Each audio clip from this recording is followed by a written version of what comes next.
in the workshop today setting up my new back of Burke, and I just thought I'd show you something that we've been working on that we're going to get out and available in the store soon. This is a extra large 3D printed shifter grip for Rohloff. You can see the Rohloff hub down the back there.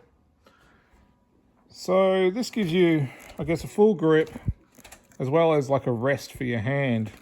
It feels quite nice. Those of you who don't know, the Rohloff shifter is notoriously a little bit heavy to shift. So this just relieves that and gives you a little bit more purchase. If you can imagine, this is the original shifter.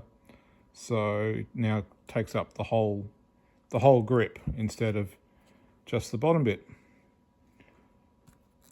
I'm going to test this for the next few weeks, and I'm going to get it onto a customer bike for testing as well. And if it all passes, we'll have them in the store.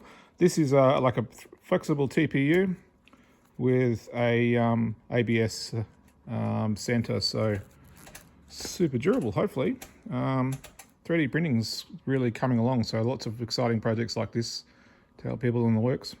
Cheers.